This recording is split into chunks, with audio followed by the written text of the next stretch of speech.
Om Swastiastu. Selamat datang peserta didik baru di SMP Pelangi Dharma Nusantara. Puji syukur kehadapan Ida Sanyang Widiwasta atau Tuhan Yang Maha Esa.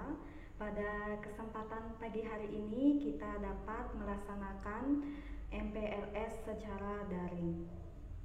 Nah, sebelumnya terlebih dahulu Ibu memperkenalkan diri. Perkenalkan, nama Ibu Kadek Dwi Juliana Sari, biasanya dipanggil dengan Ibu Dwi. Di sini Ibu akan memaparkan sedikit materi tentang kesadaran berbangsa dan bernegara.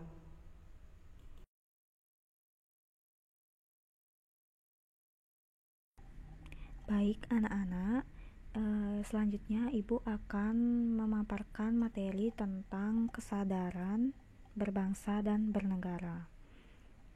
Kesadaran berbangsa dan bernegara merupakan sikap kita yang harus sesuai dengan kepribadian bangsa yang selalu dikaitkan dengan cita-cita dan tujuan hidup bangsanya.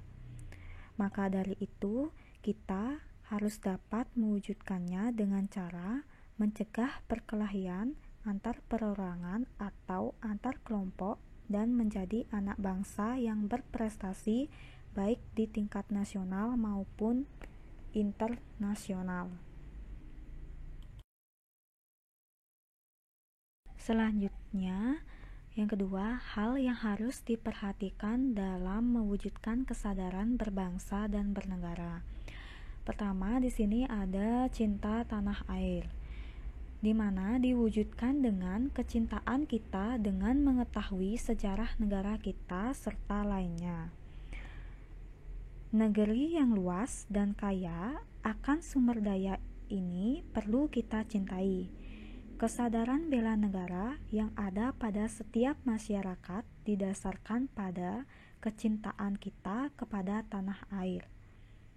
Maka dari itu, kita dapat mewujudkan itu semua dengan cara kita mengetahui sejarah negara kita sendiri, melestarikan budaya-budaya yang ada, menjaga lingkungan kita, dan pastinya menjaga nama baik negara kita.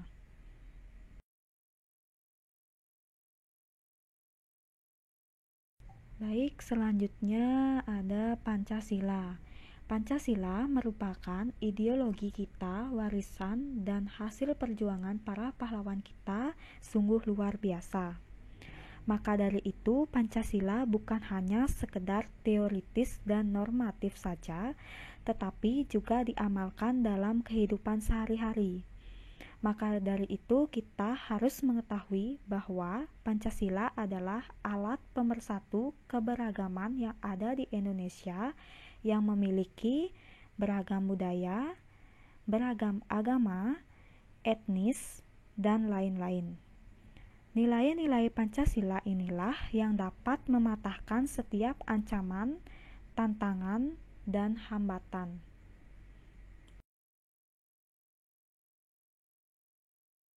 Baik, selanjutnya di sini ada rela berkorban untuk bangsa dan negara, di mana dalam wujud bela negara tentu saja kita harus rela berkorban untuk bangsa dan negara. Contoh nyatanya itu seperti perhelatan SEA Games. Para atlet bekerja keras untuk bisa mengharumkan nama negaranya, walaupun mereka harus merelakan untuk mengorbankan waktunya bekerja, sebagaimana kita ketahui bahwa para atlet bukan hanya menjadi seorang atlet saja. Mereka juga memiliki pekerjaan lain. Begitupun supporter yang rela berlama-lama menghabiskan waktunya antri hanya untuk mendapatkan tiket demi mendukung langsung para atlet yang berlaga demi mengharumkan nama bangsa kita yang ada di Indonesia.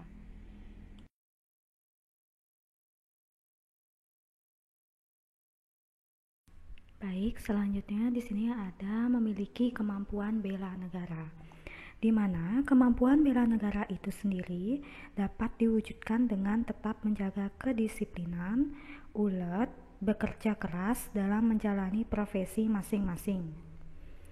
Kesadaran bela negara dapat diwujudkan dengan cara ikut dalam mengamankan lingkungan sekitar seperti menjadi bagian dari Siskamling, membantu korban bencana. Sebagaimana kita ketahui bahwa Indonesia sering sekali mengalami bencana alam, menjaga kebersihan, minimal kebersihan tempat tinggal kita sendiri, mencegah bahaya narkoba yang merupakan musuh besar bagi generasi penerus bangsa.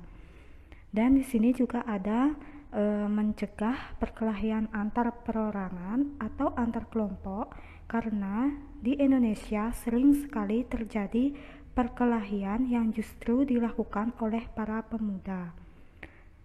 Cinta produksi dalam negeri agar Indonesia tidak terus-menerus mengimpor barang dari luar negeri, melestarikan budaya Indonesia dan tampil sebagai anak bangsa yang berprestasi baik pada tingkat nasional maupun internasional.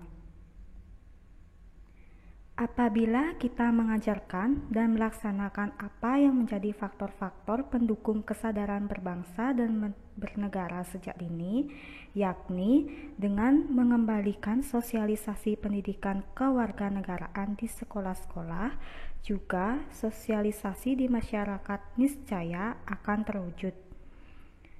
Pada pendidikan kewarganegaraan ditanamkan prinsip etik multikulturalisme, yaitu kesadaran perbedaan satu dengan yang lain menuju sikap toleran, yaitu menghargai dan menghormati perbedaan yang ada. Perbedaan yang ada pada etnis dan religi sudah harusnya menjadi bahan perekat kebangsaan apabila antar warga negara memiliki sikap toleran.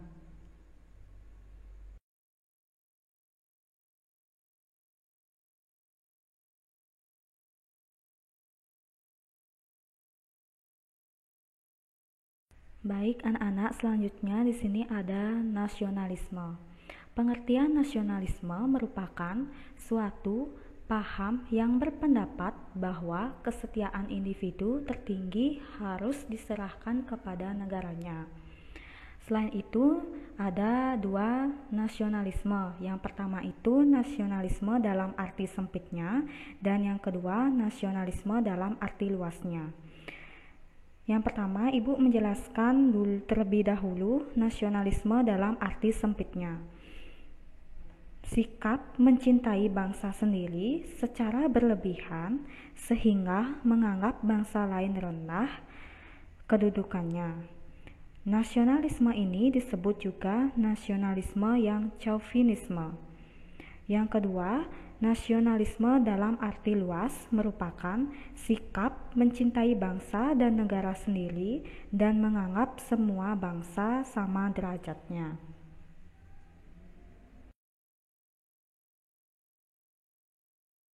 Baik, selanjutnya di sini ada 3 hal yang harus kita lakukan untuk memupuk rasa nasionalisme. Yang pertama, mengembangkan persamaan di antara suku-suku bangsa Nusantara. Yang kedua, mengembangkan sikap toleransi, dan yang terakhir di sini ada memiliki rasa senasib dan sepenanggungan di antara sesama bangsa Indonesia. Baik anak-anak, di sini selanjutnya sikap yang harus dihindari dalam memupuk semangat nasionalisme. Di sini ada 4. Yang pertama, sukuisme. Sukuisme yaitu menganggap bangsa sendiri paling baik. Dan yang kedua, chauvinisme, yaitu menganggap bangsa sendiri paling unggul. Ketiga, ekstremisme, yaitu sikap mempertahankan pendirian dengan berbagai cara, kalau perlu dengan kekerasan dan senjata. Terakhir di sini ada provinsialisme, yaitu sikap selalu berkutat dengan provinsi atau daerah sendiri. Selanjutnya Ibu akan melanjutkan tentang patriotisme. Pengertian patriotisme merupakan sikap berkorban segala-galanya, termasuk nyawa sekalipun, untuk mempertahankan dan kejayaan negara dengan ciri-cirinya, yaitu sebagai berikut. Yang pertama, cinta kepada tanah air, dan yang kedua, rela berkorban demi kepentingan bangsa dan negara. Selanjutnya di sini ada juga implementasi sikap patriotisme dalam kehidupan sehari-hari yang harus kita lakukan. Di antaranya itu di dalam kehidupan keluarga, di mana di dalam kehidupan keluarga kita menyaksikan film perjuangan, membaca buku bertema perjuangan, dan mengibarkan bendera merah putih pada hari-hari tertentu. Yang kedua, di dalam kehidupan sekolah, di mana di dalam sekolah itu kita melaksanakan upacara bendera atau mengaitkan materi pelajaran dengan nilai-nilai perjuangan atau belajar dengan sungguh-sungguh untuk kemajuan. Dan yang ketiga, dalam kehidupan bermasyarakat, di mana kita mengembangkan sikap kesetiakawanan sosial di lingkungannya dan memelihara kerukunan di antara sesama warga kita. Dan yang terakhir, dalam kehidupan berbangsa, di mana kita meningkatkan persatuan dan kesatuan atau melaksanakan Pancasila dan Undang-Undang Dasar 1945. Baik, sekian materi yang Ibu sampaikan tentang kesadaran berbangsa dan bernegara. Silahkan kalian menjawab atau mengerjakan beberapa pertanyaan yang sudah Ibu sediakan. Baik, sekian dari Ibu. Ibu tutup dengan Parama Santi. Om Santi Santi Santi Om.